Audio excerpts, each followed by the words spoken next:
Hey guys, Joshua Neal here, and today I want to take a look at the SansAmp Bass Driver DI. I get a lot of questions about the particular tone that I use when I do my recordings. How do I get my bass sound? And part of it, other than just the parts of my bass, which I already went through in a different video, is the SansAmp, this particular pedal that I use. This, I think, is responsible for a lot of the sound that I get. When people ask me about it, I tend to call it foolproof metal bass tone. This particular box seems more or less designed to allow your sound to cut through the mix, cut through all those thick guitars while still retaining a lot of low end, and it's incredibly easy to get a great sound out of this. This particular one, the SansAmp Bass Driver DI, is the one that you're going to see a lot of guys use. I know Alex Webster of Cannibal Corpse does a lot of recordings where he just walks into the studio with this box, and I've seen guys walk into live gigs with just this box, no amp, and they'll just go right into the house system, and it sounds great. So what I wanted to do today is just give you a quick rundown of the pedal, and I'm also going to quickly go through all of the sample settings that come in the manual so that you can get an idea of what this thing sounds like, what it can do. And at the very end of the video, I'll also show you typically how I set this pedal when I'm recording or when I'm performing to get the sound that I get with this box. So real quick, the SansAmp is a preamp and a tone shaper. It has multiple controls. This one has a level control, which just controls the overall level of the pedal. You've got a blend knob, which controls how much of the SansAmp signal is part of your sound. It's kind of like a wet-dry mix. If it's all the way to the left, you're going to have just your bass sound, and if it's all the way to the right, you're going to have only the SansAmp pedal sound, and you can mix and match anywhere in between. The treble and the bass control the high end and the low end. They also have an adaptive mid-range control built into them, which is something I really like. When you boost the treble or the bass, it also cuts the mid-range when you do that. They're relative to each other. You boost the treble and the bass, it's going to cut the mid-range relative to that. If you cut the treble or the bass, it's going to boost the mid-range relative to that. So you don't have a dedicated mid-range control, at least not on this unit. There are fancier ones that have a dedicated mid-range control. I know the rack mount unit has a mid-range control, but you boost it, you cut the mid-range, you lower it, you boost the mid-range, so you don't need to worry about the mids at all, which is great. You've got a drive control, which is just amount of overdrive, amount of saturation in your sound, how much fuzz you're getting out of it, or how much grind you're getting. And then there is a presence control, which is really just a super high end. It's going to give you a little bit of that click and clang, the sound of the strings hitting the frets, which can help you cut through the mix. It can also be good if your strings are starting to die and you want to artificially introduce some life into them. You can use that as well. And then it's got a bunch of different switches for controlling the output of the 1/4 inch out as well as the XLR out if you want to be going out at instrument level or line level. It's got a phantom power and ground connect, which if you're going through a mic cable right into the house, you can connect to the grounding of the system, and in most cases that'll take care of any kind of hum you're getting. It'll also allow you to take phantom power off the board, so you don't need to plug this thing in if you don't want to. I usually keep it on when I'm recording because I notice that if it's off I have a slight hum, and if I turn it on it goes away, so I always leave it on. Other than that, you got an input, you got an output, which I'm not using right now because I'm going direct into my interface into my computer so that I can record this. You've got your XLR out, which is this is what's going into my interface to record, and then you also have a parallel output, which is just a dry out. If you wanted to say take a wet signal and a dry signal and you were recording, if you weren't sure if your SansAmp tone was going to be good, you could take a dry tone and you could play with it later. Takes pretty much any adapter, any kind of wall wart to power it. I'm using a 1-spot because I just use that for everything. But that's the general overview of the pedal, and I'm going to take you through now each of the sample settings that are listed in the menu. The first one is called Fat Tube. Now I'm using my 4-string Fender Jazz Frankenbass. I just put fresh strings on it. I've got the neck pickup and the bridge pickup and the tone rolled all the way to maximum. And I am going to play a little bit with my fingers, and then I'm going to play a little bit with a pick, just so you can hear the different sounds out of it. I wanted to pick a riff that's going to cover the entire range of the bass so you can hear everything, and the one I landed on was the bridge from Cowboys from Hell by Pantera, which is a really, really great song. If you haven't heard it, you should check it out. Let's see. Yep, still got some sound. So this is Fat Tube with fingerstyle.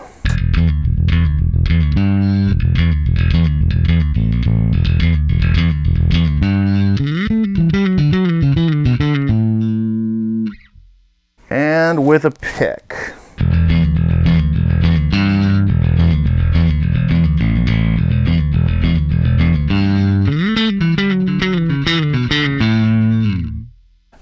This is a real stock kind of just middle of the road sound. I actually have not tested any of these sounds, so I'm hearing these for the first time just like you guys, and I'll give you some quick impressions of just what I think.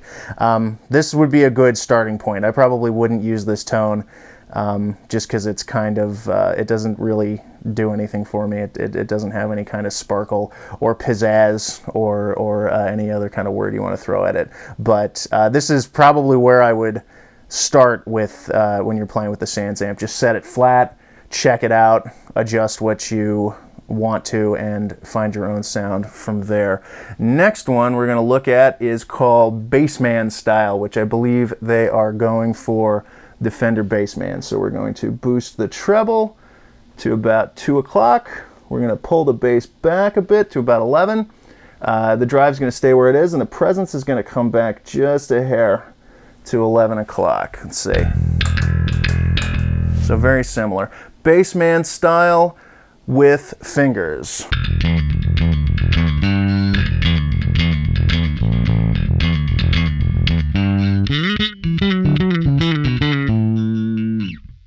And with a pick.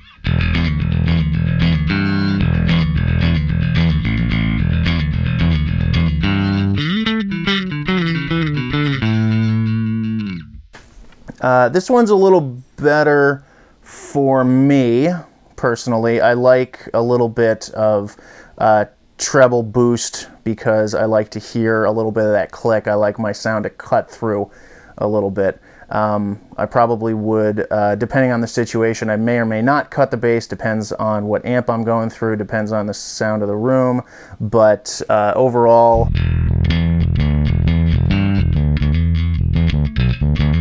this is a nice kind of clicky, fuzzy sound. I'm pretty into it, and it's not something that I would ignore, but I'll definitely check it out. We've got the next one is called SVT Style, so we're looking at like an Ampeg SVT kind of sound. We're still going to leave the blend all the way up. Most of these sample settings keep the blend all the way up. We're going to pull the treble back to about 10 o'clock-ish, 10, 11. We're going to push the bass forward to about 1 o'clock. The drive is going to stay straight up, and the presence is going to stay at about, let's see, presence is going to be right around up here, right around 2 o'clock, so a little bit more bite out of this one. Oh, yeah, I like that already. Let's see. So here we go. Fingerstyle, SVT style setting with fingers.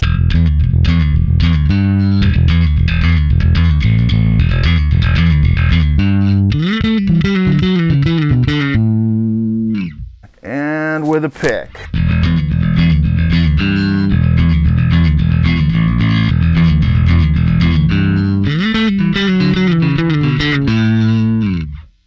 I like this one a lot so far. I actually use an Ampeg SVT7 when I'm playing big shows, and even when I'm doing smaller shows, I'm going through a little Ampeg 100-watt rocket bass. So I really like the Ampeg sound. It's very, very warm and boomy, but it still has a lot of defined high end, which is frankly what I'm looking for in a bass tone in general, and generally what most guys are looking for when they're playing in a metal style. You want to have a lot of low end, but you also want to cut through the mix. So I definitely like this one. This is kind of what I'm usually set at. It's in the neighborhood of what I use for my own personal tone settings. But moving on, next one we've got King's X Style. King's X is a very influential progressive rock / metal band. Their front man is a guy named Doug Pinnick. He tends to play 8 or 12 string basses and does some very just lush, very cool sounding bass work. So we're going to check out what they call King's X Style. We're going to pull the tone or the level down just a hair. Blend still up all the way. The treble stays right at about 10. The bass is going to be at 12 o'clock. We got the drive way up at about 3:30, and we got the presence up at, yeah, about 2 o'clock still. So checking this guy out. That is distorted. Let's go through it. King's X Style setting with fingers.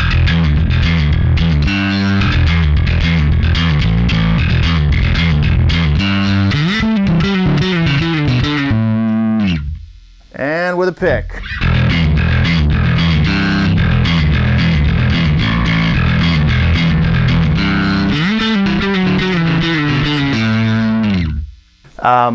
Yeah, this is definitely a very much a lead bass tone. It's got a lot of bite to it. It's got a lot of overdrive.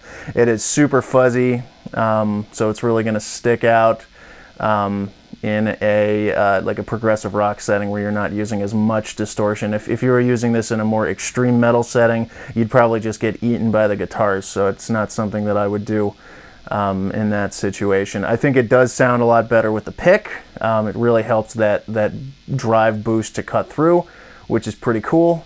If you're looking for like a good clear but ultra fuzzy tone, this is a good one, I think, to check out. Moving on, we've got slap. We've got a slap bass tone. I'll try a little bit of slap bass. I'm terrible at it, but it's we're boosting the treble way the heck up. You can actually hear it when you boost the high end. This pedal starts to get pretty noisy. The bass is going to be at about 3:30. The drive is coming way down, so that's going to take care of some of the noise. And the presence is up at about 2 o'clock still. So we've got a nice slap tone here, allegedly. Let's see. Slap setting, fingerstyle.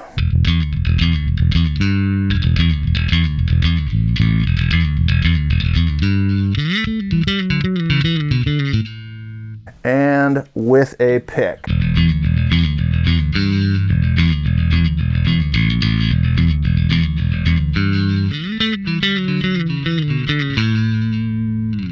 And real quick, just some slap. What do I know? That's slap.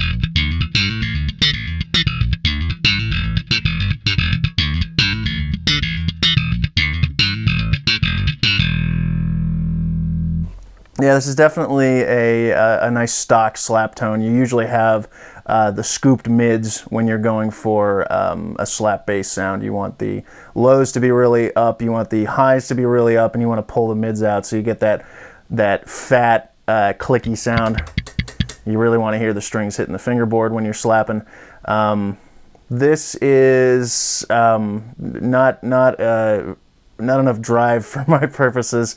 I like to have a slightly dirtier sound. This one is a little lifeless to me. It's something where if I was in control of this and I wasn't using a sample setting, I would probably bring the drive up a little bit more. I might also pull the bass down a little bit just to get a little bit more definition into it. But as an actual just straight ahead slap bass tone, if you're one of those guys that likes to incorporate slap into your bass lines. This one.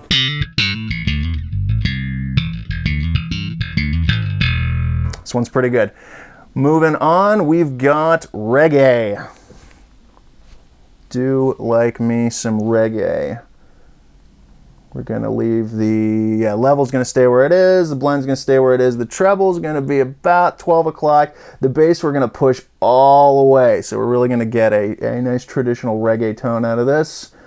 The drive is getting cranked, you hear that noise come in when we crank up the drive, and the presence is gonna be at about 12 o'clock, about 12 o'clock there.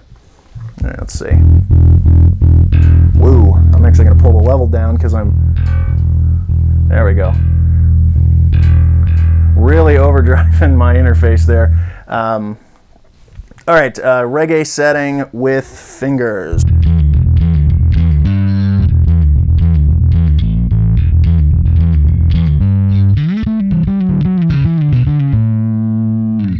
And with a pick.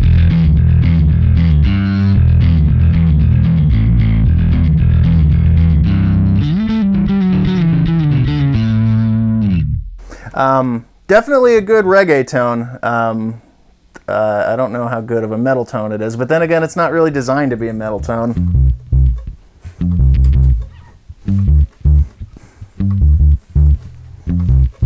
But if you want that kind of just really fat, indistinct, moving air kind of sound on your bass tone, then that is definitely the way to go. I thought this one sounded a little better with the pick. The pick gave it a little extra definition, but it was still just raw, low-end air moving, which in certain situations, especially if you're doing like a doom metal or a stoner metal kind of thing, and you just want to be rattling people's guts all night, something like this would be a good choice. Moving on, we are on to Crimson Style. Crimson Style implying King Crimson. Very, very cool progressive rock, metal, avant-garde, whatever the hell they feel like style of band. I imagine they're going for something like mid-period 80s King Crimson, which we're talking Tony Levin playing bass. Tony Levin, famous for playing with King Crimson. Also Peter Gabriel, just really accomplished killer bass player, has very, very cool lines and a very particular sound. And we'll see what we get out of this. So treble bass drive at about 3 o'clock. Presence is riding somewhere around 1, 2 o'clock. You can hear a lot of noise in there. Let's make sure my level's okay. That is very loud. Bring that down so I don't overdrive it. Okay. Very distorted there. Okay, Crimson Style with our fingers.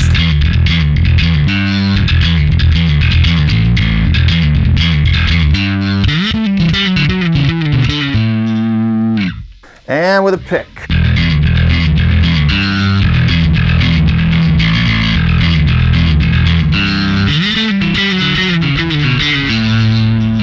Yeah, I like that one. I actually like this. It's very similar to the King's X style of just lead cutting bass, but I like this tone a lot. This isn't too far off from the tone that I like to use when I'm playing.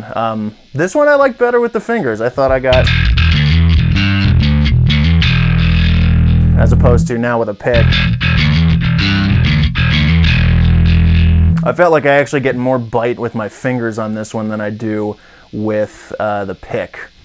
But this is definitely a very cool metal bass tone. I might back off the drive just a little bit so that it doesn't get too out of control. I still want to have some semblance of bass in my sound, but overall this one is pretty darn cool. Moving to solo bass, whatever that means. Level gonna be riding. I'm not gonna touch the level because lately it hasn't been working out. Ooh, I don't know how this is gonna work out. Blend up there. Treble's gonna come all the way down. 0 treble. I'm not gonna make the obvious joke there, but if you listen to pop music, you'll know where I was going with that.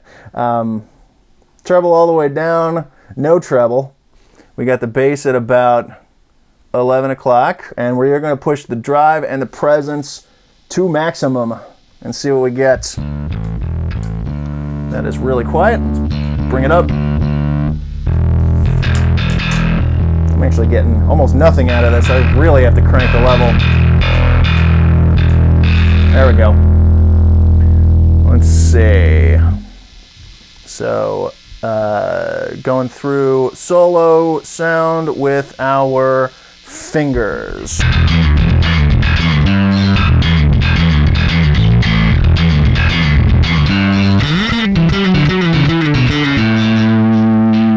And with a pick.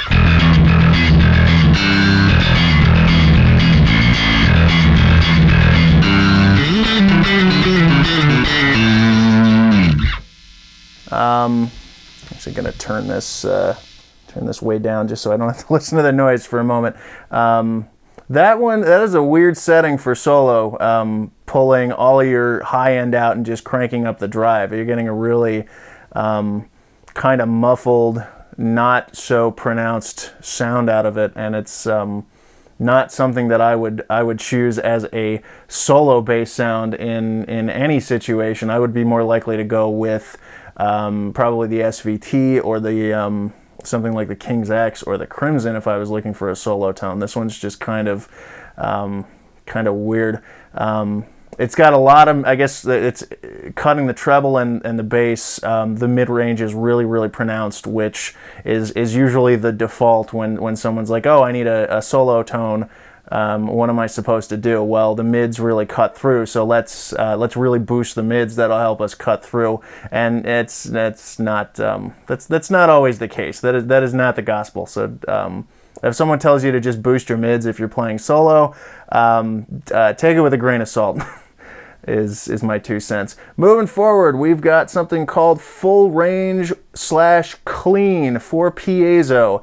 If you're not familiar with the different types of pickups, a piezo pickup is a contact pickup. It senses vibrations, physical vibrations, rather than the pickups that you normally find in basses and guitars, which are magnetic pickups. When you pluck the string, you're actually disturbing a small magnetic field, and that gets translated into sound, whereas a piezo pickup will pick up the physical vibrations of the string or the body of the instrument. They're more common on acoustic instruments. It'll pick up those vibrations and translate them into sound. So this, I imagine, is designated for an acoustic bass, or possibly could be used as an acoustic guitar, although there is a separate setting for that. We'll see what this sounds like. We've got level at whatever the heck I want. Blend, finally moving the blend. It is going to be at 12 o'clock. We've got our treble at about 12-ish. We've got our bass around 1. And our drive is coming all the way down. And our presence is going to sit at about 2 o'clock. So right about there. Let's see where my level's at. Still pretty quiet, gotta bring that up. That is really quiet. Incredibly quiet sound out of this guy.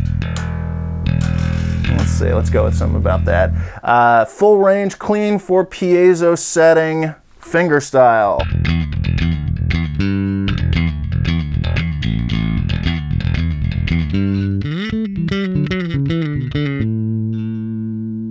And with a pick.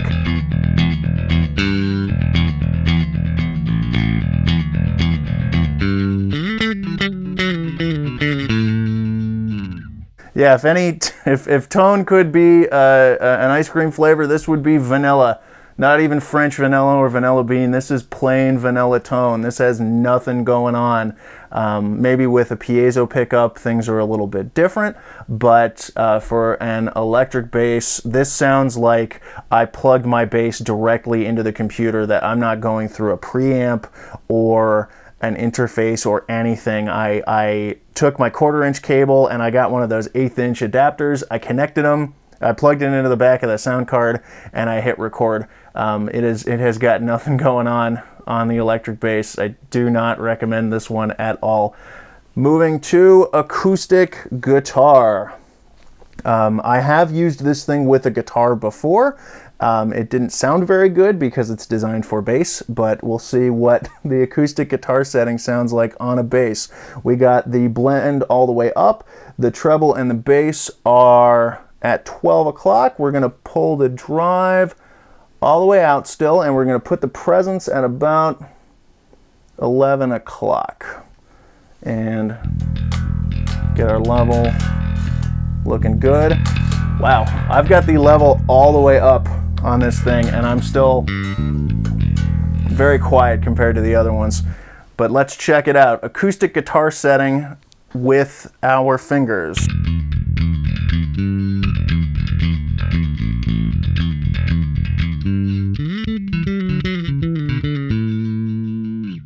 And with a pick.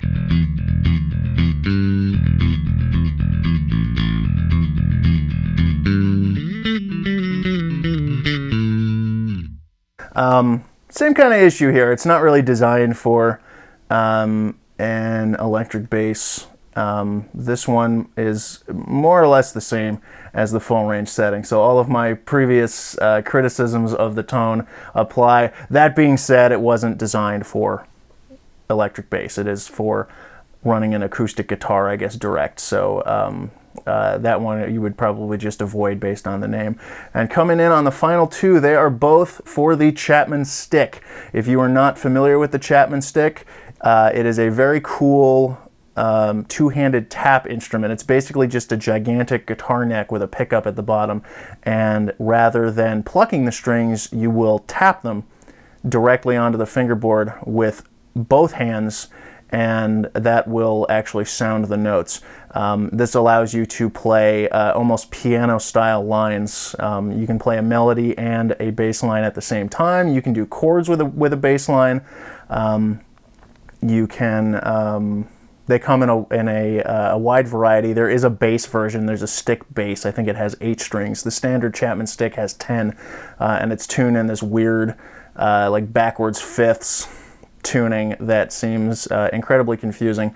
But then again, I am not a Chapman Stick player. I have never had the opportunity to play with one, and I've only seen them in person maybe once or twice. So I'm just going on research that I've done and things that I've heard and seen, and all the recordings that involve a Chapman Stick that I've heard, particularly King Crimson, again, Tony Levin playing the Chapman Stick. So the level is going to be whatever. The blend, this is the Chapman Stick low side. I forgot to mention that. This would be for the bass strings. We're going to put the blend at about 11. We're going to put the treble a little above 12 o'clock. We're going to put the bass at about 2. The drive is going to go all the way up. And the presence is going to be at about 1 o'clock. And we'll see what our level sounds like. All right. Chapman Stick low side with fingers.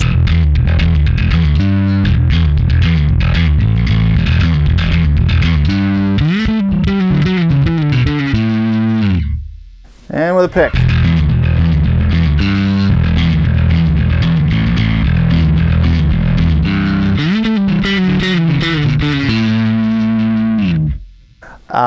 I kind of like this one. It's very, very bottom heavy, but it's got a little bit of high end in there. It's pretty fuzzy, so it's something that I would choose if I wanted to just be moving a lot of air, kind of in the vein of like the reggae setting on that. But this one actually sounded pretty good, finger and pick. This could go either way. And let's take a look at the last one, which is Chapman Stick high side. So these would be the melody strings. We're cranking the blend all the way up again, pulling the level a bit for now. The treble is going to be 12 o'clock. Bass is at about 2 o'clock still. The drive is still actually not quite all the way up. We're going to pull just a little bit. And the presence is down around 10. So this would be Chapman Stick. Whoa. There we go. Chapman Stick high side with our fingers.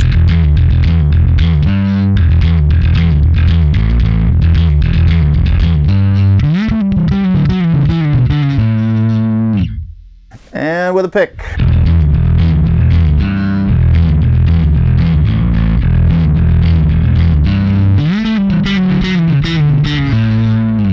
There we go. Yeah, the high end of the bass actually sounds better with this one than the low end. The low end of the bass got really, really rumbly and indistinct. I couldn't hear a damn thing that I was doing. But the higher strings, when I did that high run up there, that sounded really good. Between the two of them, I kind of like the low side sound a little better, I think, just because it has more presence in it. It cuts a little better, but it also utilizes more of my natural bass tone than the other one. The Chapman Stick high side is pure SansAmp. Out of all of these styles, or out of all of these sample settings, I really liked the SVT style. Again, just because I love Ampegs, and I really liked the Crimson style, the King Crimson style, just because it was a really balls out kind of tone. Before we wrap up, I will show you generally what I'm doing when I'm setting this tone. It's nothing fancy, but it really works for me. I like to keep the blend right at 3 o'clock, so I'm mostly running the SansAmp pedal, but not completely. I still have a little bit of my own bass sound in there. The level's going to be dictated by whatever we end up with. I'm usually running the treble and the bass at about 2 o'clock. Depending on what I'm doing, I might boost the treble a bit and cut the bass. So I do like a hard 2 and a 1, or I do a hard 2 there and a 1, depending on what I'm doing. But I generally keep them in about the same neighborhood. So I'm boosting the treble and the bass about equally, and cutting the mids about equally. The drive, I'm usually riding somewhere around 10 or 11, depending on what I'm doing, and the presence, same kind of deal. If I want a much brighter tone, I'm going to roll up the presence. If I want a much fuzzier tone, I'm going to roll up the drive. If I want it to be a little fatter, I'll boost the bass and cut the treble. But this is about where I leave it most of the time, or this is my default. I will start here and I will adjust depending on what the song calls for. I usually try to emulate the bass tone of the recording when I am recording it. But we'll see what this guy is doing for us. We're going to need to get some sound in there. There we go. Let's see. Just from hearing it, I kind of want a little more drive right now, so I'm going to boost the drive. Means I got to pull this guy out a little bit. Still a little bit more. Still kind of fuzzy. All right. Cowboys from Hell, my approximate settings with my fingers.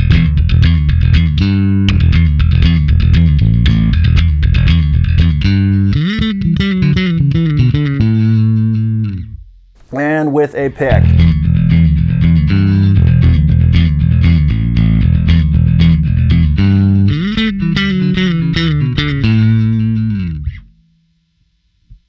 So there it is.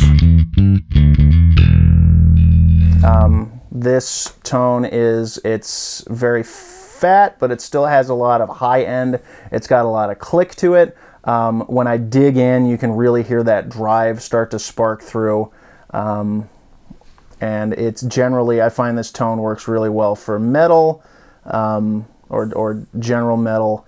If I want a heavier kind of sound, I'll crank up the drive. If I want to really cut through, I'll crank up the presence. But this is generally where I'm going to be starting. Blend is at about 3, treble and bass around 2, drive is 10 or 11 depending, and presence is about 10 or 11. Depending on what I'm doing. All of these things, you should always use your ears when you're putting these together. The way this thing sounds going through the into the computer, into a recording program, is different than the way it sounds going through a cabinet. I found that the drive is more pronounced when you're plugging into a recording program. So if you really have the drive cranked up when you're playing live, you might find that you have to pull it back when you're recording, because otherwise it's just way too much. But definitely, if you're looking for a simple, effective tool to make you sound amazing when you are trying to play your metal bass, this is definitely a good place to check out the entire Tech 21 SansAmp line. They're all very cool. This guy goes for about $200. I'm sure you can find them used on eBay as well, but for $200 to really never have to buy another preamp pedal ever again, this one gets my vote. That is going to be it for today. Again, if you have any questions, any comments, whatever you want to say, you can leave them down below, and I do my best to get back to every single one of those. And until next time,